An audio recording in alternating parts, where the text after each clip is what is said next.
What's up, guys? I'm nobody special.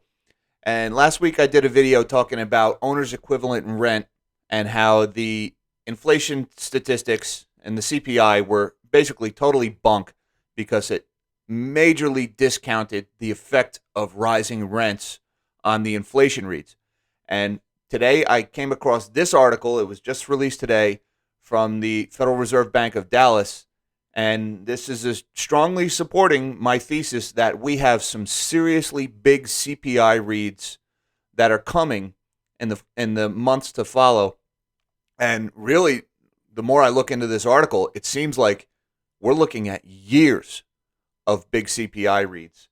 And I just want to say, as we're talking here about the Fed tapering, and we're anticipating Powell's speech after Jackson Hole, and whether they're going to start tapering in September. And there's this growing chorus of people who think that Jerome Powell won't do anything that may negatively affect his chances of getting reconfirmed in February. And so they think they won't start tapering until February. If you look at some of the charts that are in this article and some of the language in this article, you'll see that it doesn't matter if we start tapering in September or if we start tapering in February. It's already too late. Inflation is coming and it's going to get big. Now, this doesn't discount the possibility of some kind of like major liquidity crisis or black swan market event that drags down the stock market. That's always a possibility, and there's a lot of people who think that's coming. But just as things stand right now, you'll see when we get into this article that we are looking at years of higher inflation reads coming out in CPI. So let's get into this article here. Surging house prices expected to propel rent increases and push up inflation. Again, this was just released today. Rent and owner's equivalent rent, the amount of rent equivalent to the cost of ownership. And in my last video, we went over owner's equivalent rent and how it's basically like they just call up owners. They say, how much would you rent your house for? And then whatever they tell them, that's what they report. I mean, it's that simple. It's pathetic in my opinion, but that's how they calculate it.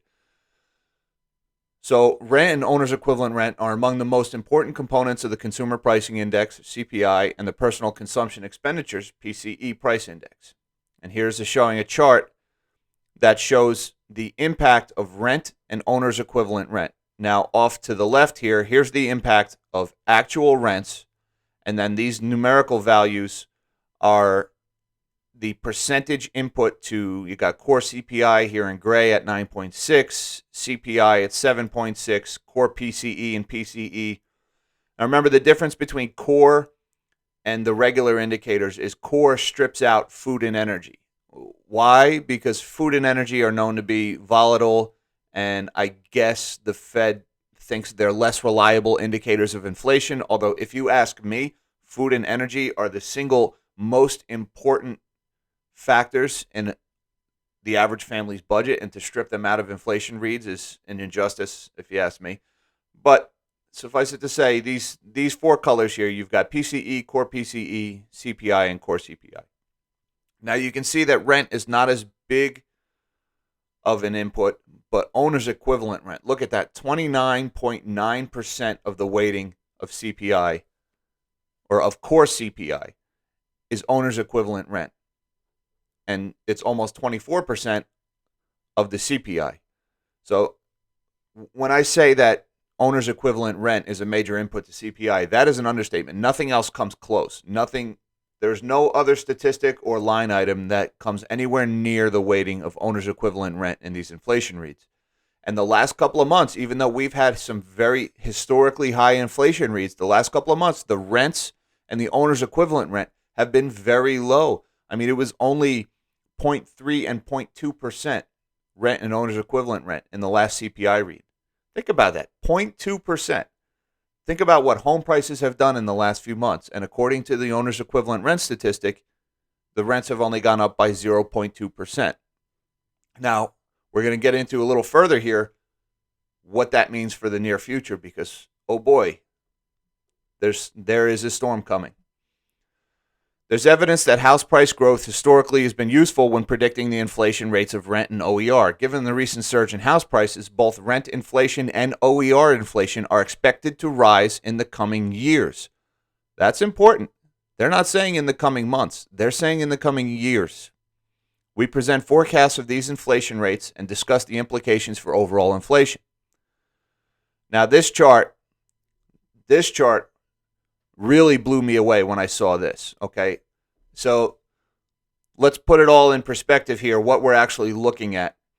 The blue line is home price growth according to Zillow, okay? Now, Zillow is not a super scientific method, right? Anybody will tell you what Zillow tells you your house is worth is not what you're going to get when you put it on the market. But it's an indicator, right? The direction and the rate of change, I think, is important, and it's a good indicator. Now, this is telling you percent change year over year. All right, so this isn't actual home prices, these charts. These are giving you percent changes year over year. So the blue line is Zillow's home prices.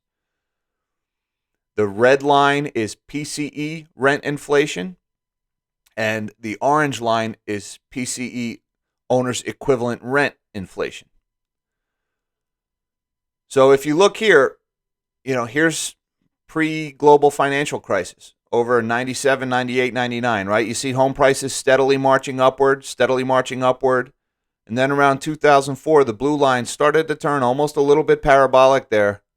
That was the big jump in housing prices right until the middle of 06, right when I bought my first condo, yay me. And then look at that collapse in prices. That's the global financial crisis. That's the housing market collapsing right here, 06, 07, and 08. Now, if you'll notice, when this home price trend started to turn downward, that was only middle of 2006. But if you look at the rents and the owner's equivalent rents, they continued to rise for over a year after home prices had already begun collapsing. So the CPI reads, the inflation reads, after the housing crisis had already begun, continued to rise. It didn't turn on a dime. It took time. So you can see that rent and owner's equivalent rent didn't turn south until, we were almost 1/3 of the way into this price decline of the global financial crisis. And then when they finally bottomed, you can see home prices bottomed here in 2009, early 2009, but rent and owner's equivalent rent didn't bottom until a year later, 2010.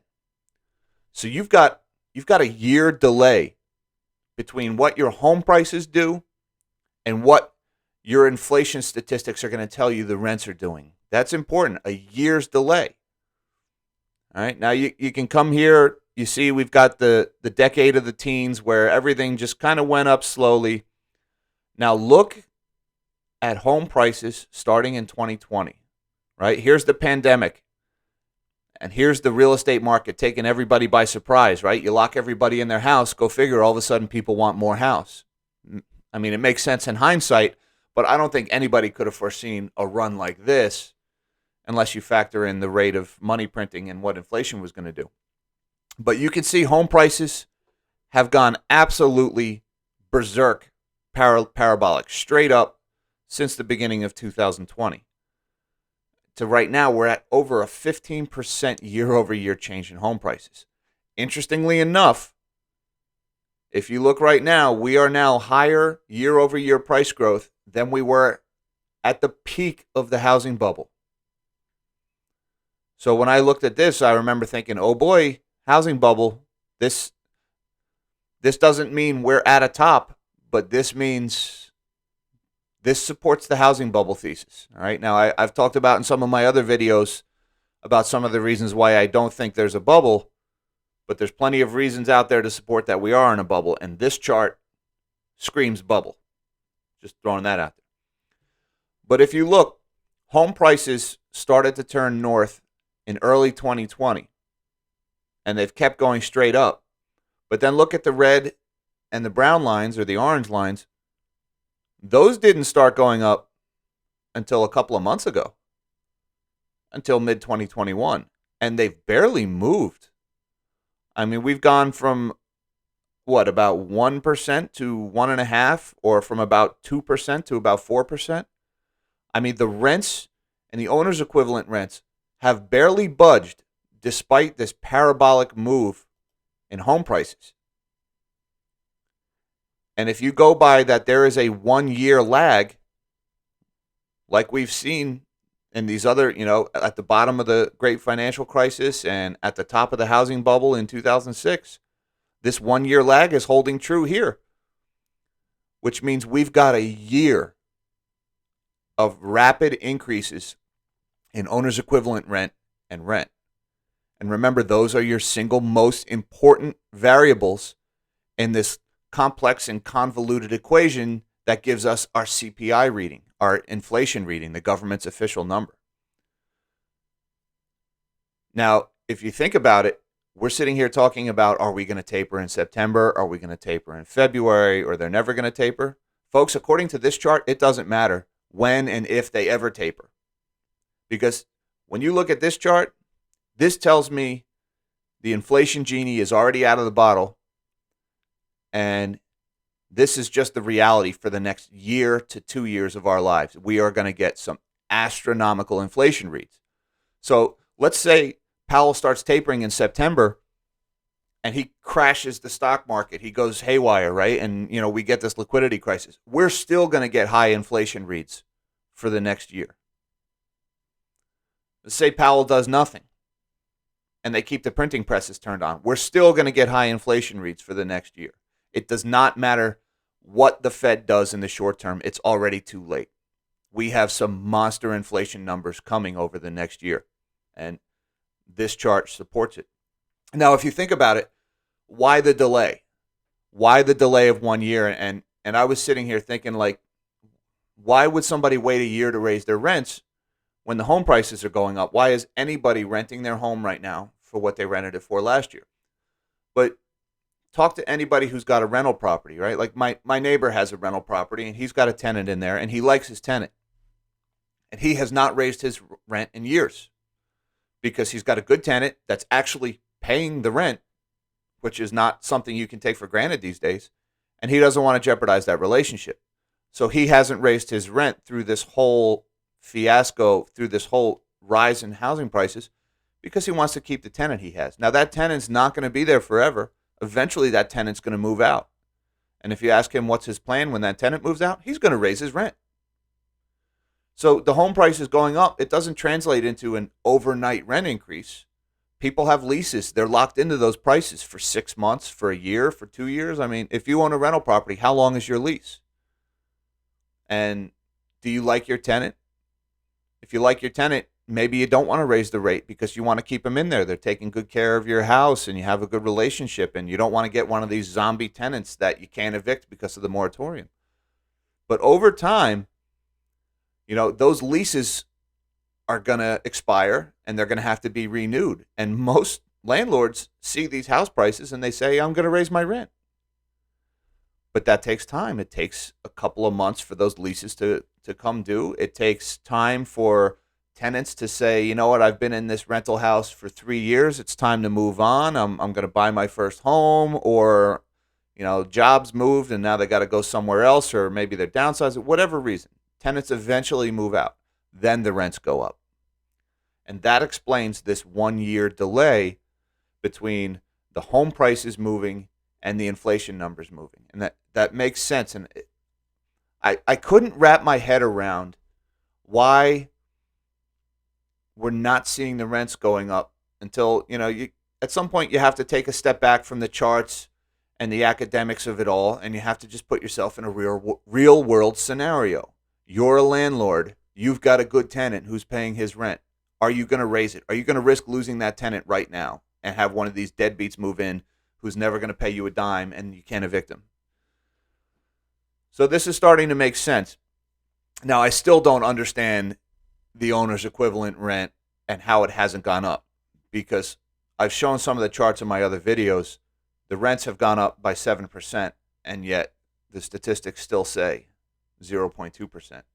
But according to this chart right here, it's just going to take time, and that's going to filter in. And that means those actual rent increases that everybody is seeing are going to start translating into the numbers very soon, and we're going to get some monster inflation numbers. So moving down here, this chart, this just this chart is showing the strength of the correlation. I don't want to spend too much time on this one because this didn't really do much for me. These charts here are showing some of the Federal Reserve's projections for rent increases. Now, that's rent increases as they pertain to the inflation reading, so rent and owner's equivalent rent. And these are year-over-year percentage changes. If you look at what the Fed is projecting, which, take that with a grain of salt because the Fed projections aren't worth much to me. But here we are in August of 2021. They're saying the rents are going to stay flat until about next summer, or only slight increases until about next summer, and then they start heading north, and they start heading north big. Me personally, I don't think it's going to take that long. I can't see more than a couple of more months of these ridiculously low rent numbers, but that's just me. So, long story short, folks, whether the Fed fights inflation, whether they taper or not, whether there's a black swan market event or not, we've got a year, at least a year, of big inflation numbers. And that die is already cast. That's not speculation. I mean, if you go and you look at this trend in home prices, right? And go look in 2006 at the global financial crisis, right? Even when home prices stopped going up, even after prices crashed, for a year, the rent kept going up. So even if Jay Powell brings his printing press to a screeching halt and hikes rates and collapses the global economy, we're still going to get rent increases for a year. And those CPI reads are still going to go higher for a year. And everybody's going to be screaming, Jay Powell, you turned off the economy, you turned off the easy money and everything is crumbling, but the rent is still going up and inflation is going up. It's not working. Turn your printing press back on. Maybe that's exactly what they do. Maybe they give this symbolic effort of fighting inflation, knowing it's not going to work, knowing it's going to take a delayed reaction, and then when it doesn't work, they're just going to do what they want to do, and they're going to turn their printing press right back on. So, guys, that's all I got for you today. I really enjoyed this article. Again, this is on the Dallas Federal Reserve Bank. These are Fed numbers.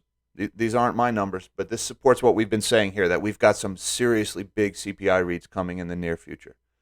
Guys, thank you for your time. Please give this video a thumbs up, subscribe to my channel, hit that notification bell. It would really help me out, and I would be forever in your debt.